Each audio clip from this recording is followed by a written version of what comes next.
сложиш елечето и... Не, тут се гледа. Мисля да ви е светло.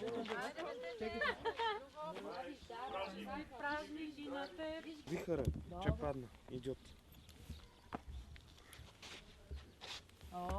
Пак е разчекнат. Но тега е.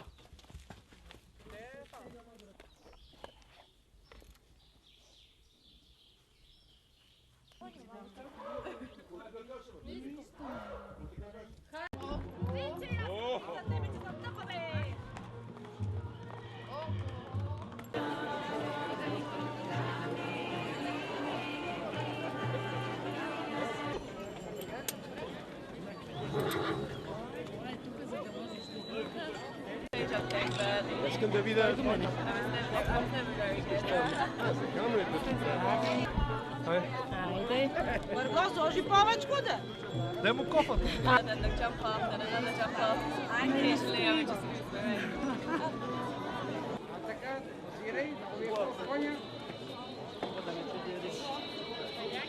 Давно участваме. Него го имаме вече 6 години. От 3 години сме постоянно с него. Имаме вече 10 първи места и 2 втори места.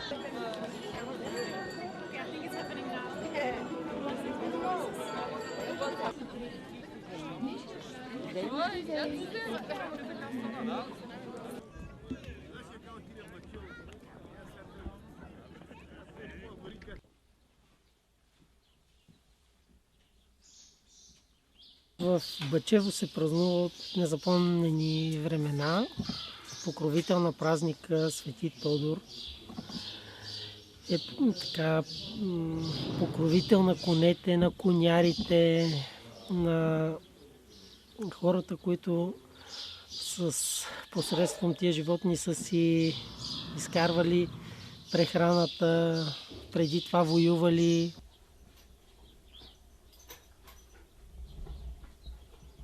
Коня е бил неразделна част от битието на населението.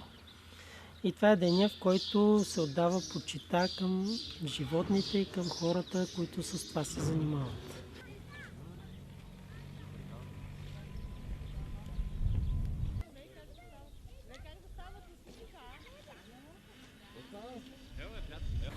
Дали от тракийците, които са почитали тракийския конник и са населявали нашите места, никой не знае. Интересно е, че и черквата, която е в селото Свети Димитър, и параклиса, който е изграден над селото Свети Георгий, другите двама почитани светци са светци войни, светци изобразявани върху кон.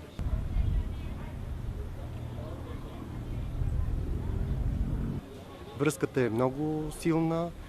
Преди години, когато коня е бил основно средство за обработване на земята, бил е неизменно до човека в делника, е имало нужда от такъв празник, в който човека да почете животното.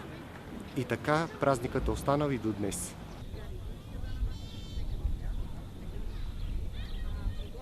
Поредицата пролетни празници. Точно тогава, когато природата се събужда за нов живот.